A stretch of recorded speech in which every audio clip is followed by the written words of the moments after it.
romance of Bob and Mary. For them, the future looks bright.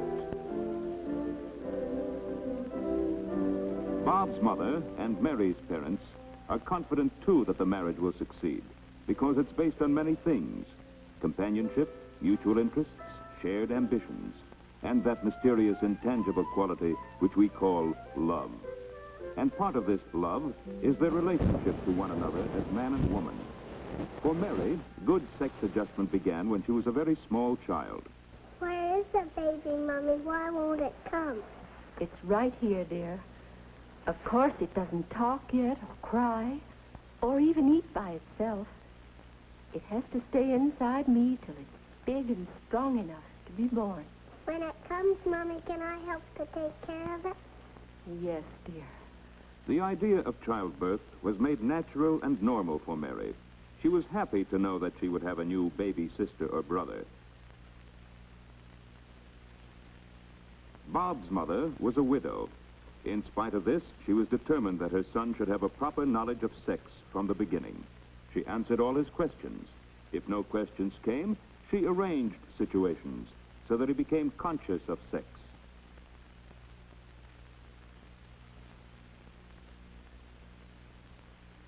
When he was little, Bob and his mother were always together, and they had a wonderful time.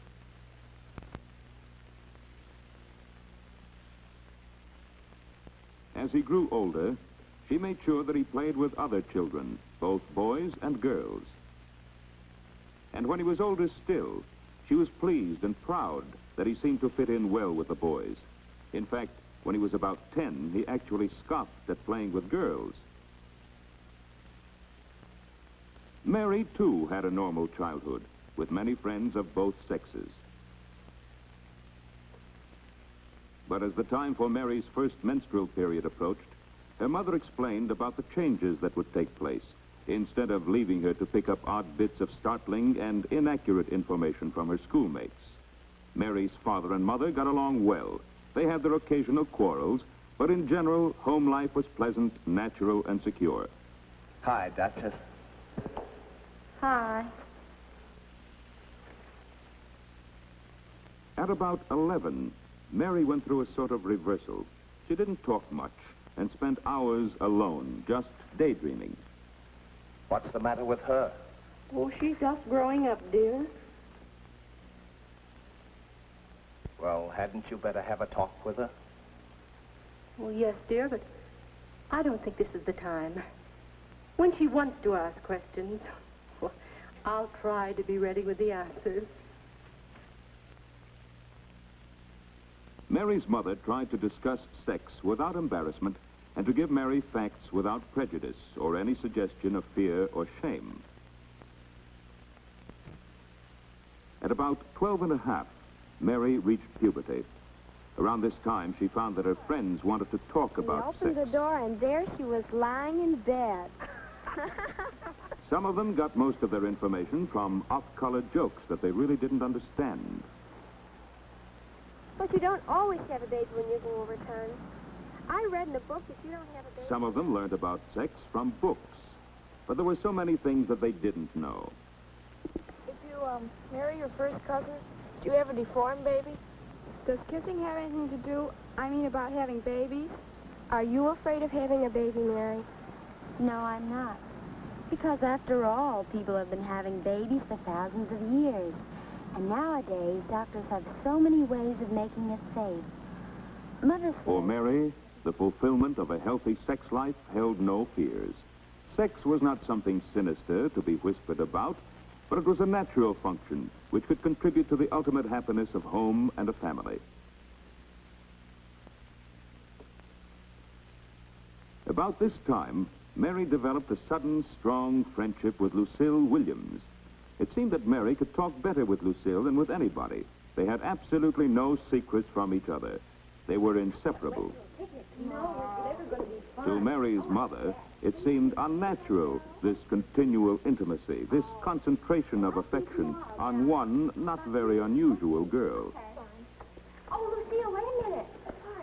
Ethel. We forgot about Ethel. We're going to have to bring her. Oh, we don't have to bring her. You know what she's like with boys and everything. Mary, darling, You're keeping Lucille from her dinner. Oh, I was just leaving Mrs. Gibbs. Well, bye. I'll see you tomorrow. Okay, then. Bye. Bye.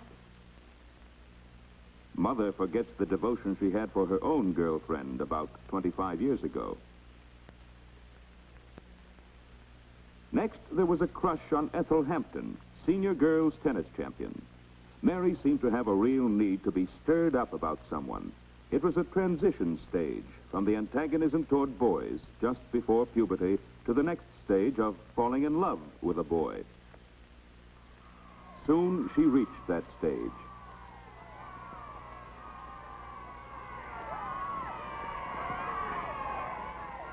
Her next crush was on the captain of the school football team.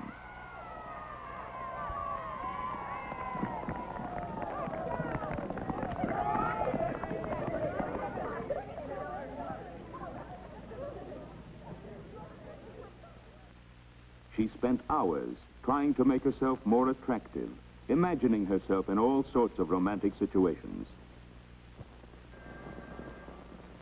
It might be a boy. Hello? Oh, hello, Lucille. No, but it's going to be about a boy. John's going to ask him. He pretty nearly did today. The class bell rang. Yeah. Oh, he is creamy. But if Phil's going to go, too, I don't know where... Bob was growing up, too. He knew about the reproductive organs and nocturnal emissions. He also knew about masturbation, but he'd read that the problem was more mental than physical.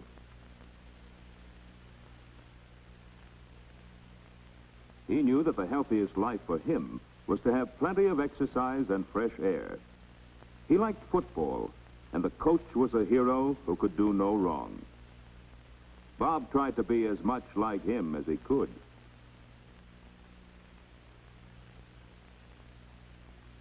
His interests were mainly masculine, and his success at sports made him sure of himself. He could take girls in his stride, just as he did games. Until one day, when Bob was 16, it became apparent that his interest in girls was getting to be more than casual.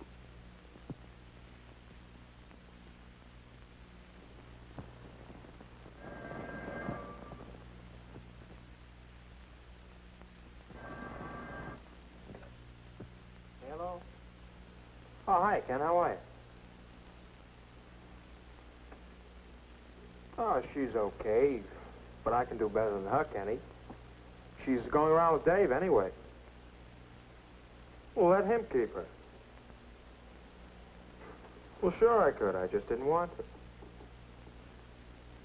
Well, so what? I've got better prospects than her, too. You should see the one I'm taking tonight. Sure, that's the one, Elsie. What a doll. Her old man's got a car. Lets her use it every Friday. I'm taking her down to Slip's Pond tonight. We might go in for a little swim.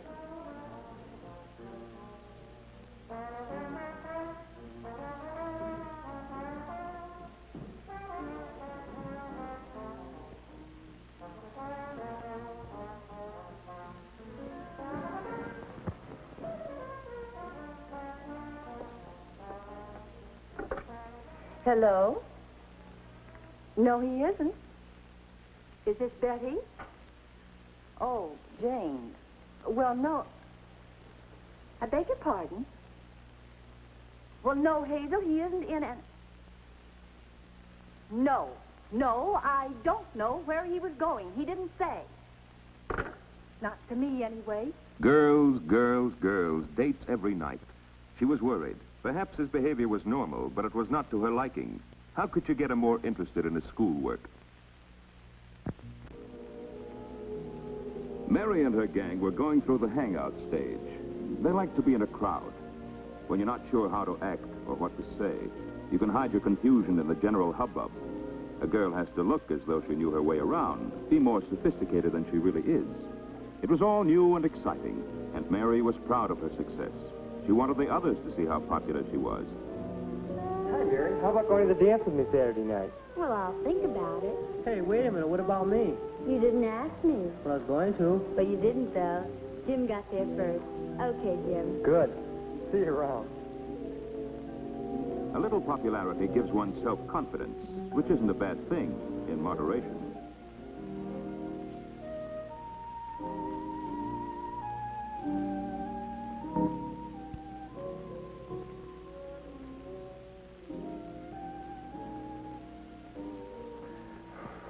I don't even know that one's name. Alan, I'm worried about her. She's getting so silly over the boys. You should hear her on the phone. I have. But what worries me even more is the way she goes out dancing at these juke joints. She's got nothing in her head but boys, boys, boys. She's only out Friday and Saturday night. But I'm afraid she might make a little fool of herself. And I can't keep saying don't all the time. There's no use saying don't to Mary. It makes her worse. Isn't there any positive approach to this business of sex education? She knows the physical facts, but that alone doesn't give her a healthy attitude to boys. I'll have to talk more to her about how to have fun with them without being silly. Well, I guess she'll just have to learn by experience how to look after herself. And Mary was learning by experience. She acquired a lot of social skills and graces.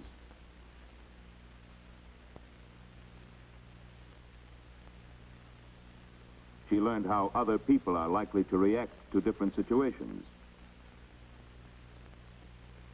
She learned about herself. And by going with a lot of boys, she found out what kind of boys she really liked most. And her mother tried to help her develop sound judgment about boys, not to be influenced by superficial glamour or the opinions of others. Because her mother never seemed shocked, Mary talked freely with her. By 16 and a half, Mary had settled down to go steady with one boy, George Palmer, who was in her class at school.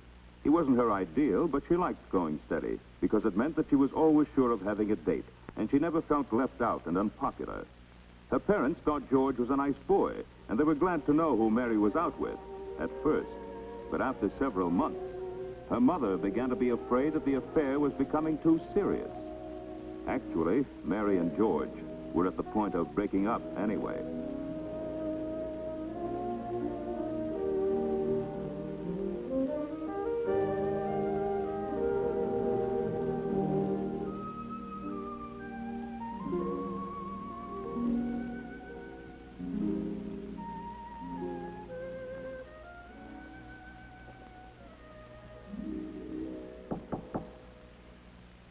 Mary. Yes, Mother?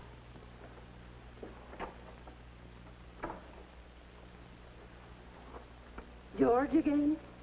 Yes. You've seen so much of him, Mary.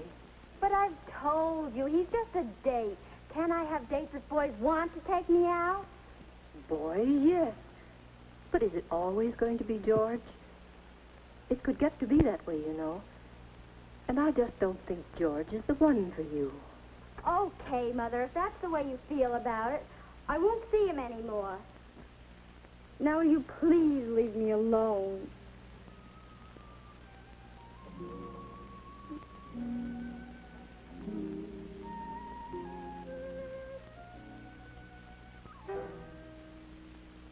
Bob's mother was having her troubles, too.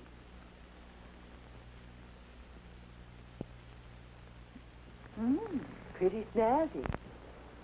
Just getting fixed up a little. Who's the lucky girl tonight? Do I have to turn in a written report? Bob, I don't mean to be nosy, but if it's Marion again, she just isn't the kind of girl I like to have you going out with. Look, Mom, it's me that's going out with her, isn't it? And I think she's okay. Just because your bridge club and some of those other old dames run her down doesn't We're mean that... not old dames. I don't mean you. You know better than that. And we don't run her down. Okay, so you don't. But I pick the girls I take out, don't I? Yes. I guess you do. Good night, Mom.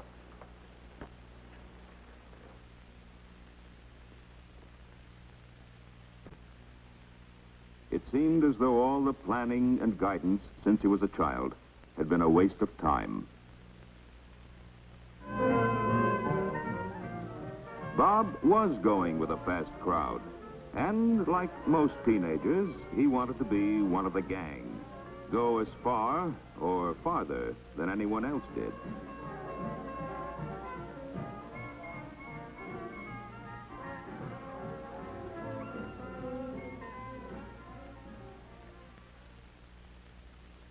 His mother didn't know what to do.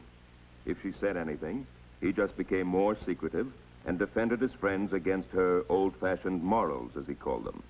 She felt that somehow she had failed in his training. In the meantime, Mary had a new steady, Stanley Brooks. He had a good disposition, intelligence, reasonable good looks.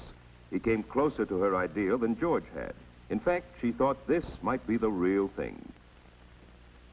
Mary senses that her mother approves of Stan, and this encourages her to talk to her about him.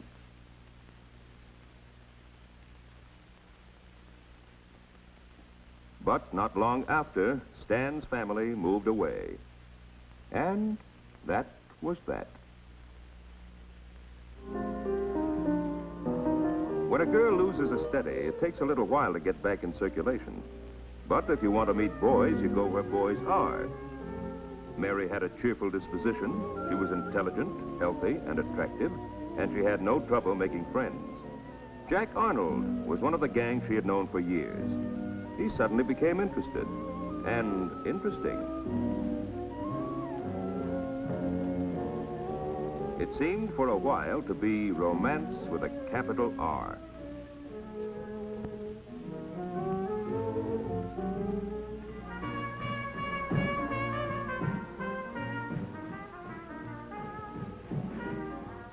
Jack, please don't do that. Don't act like an iceberg all your life. Look, we love each other, don't we? Yes, but after all... After all what? Take me home. Now Mary began to realize what her mother had meant all these years. Through her own experience, Mary was developing a sound ideal of what love should mean in her life. It was not what Jack offered. A change is coming over Bob, too.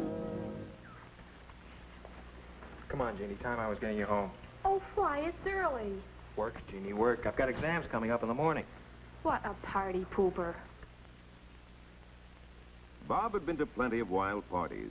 It wasn't so excitingly new anymore, and life was full of other interesting things. He had a career to think of. He began to stay at home more. This engineering stuff really takes slugging.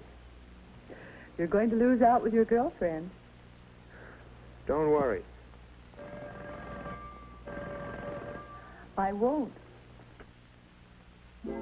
He still enjoyed parties. He still took out girls, a different one every week. But his perspective had changed. The desperate rush to find out all about sex was over. In his case, too, early training was taking on new meaning through personal experience. Mary had broken off with Jack, and by chance she turned up at the same party as Bob.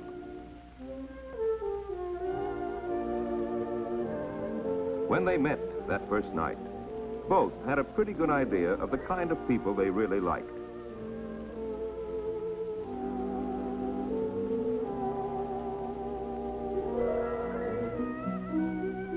It didn't seem much different from other dates at first, but after a few weeks, both knew that it was different. Petting was not just a form of entertainment or an experiment. There was real affection and mutual respect. More and more, they found in each other the things they were looking for. Being together heightened the enjoyment of everything they did. They tried to be together all the time.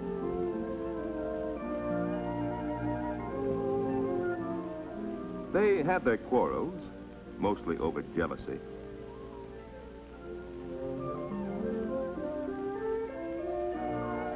But each time they knew from the beginning they'd make up. They both had a good sense of humor. They both enjoyed doing the same things.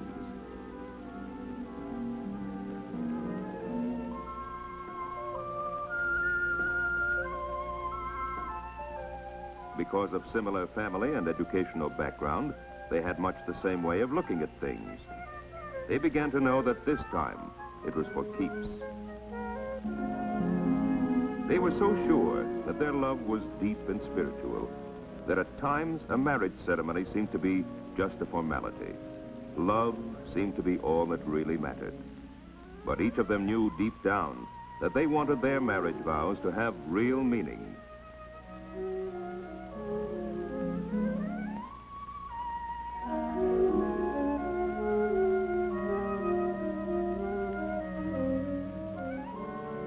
Bob and Mary had a healthy attitude toward one another as man and woman that was built up step by step since childhood. First, each of them learned the biological facts of sex as soon as they were able to understand them. Second, they learned about the other sex from their own experience.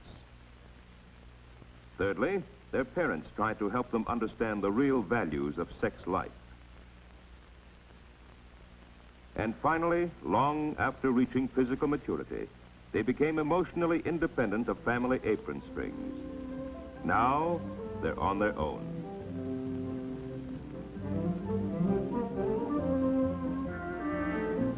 Do you believe their parents have done the best they could to help Mary and Bob make all these adjustments?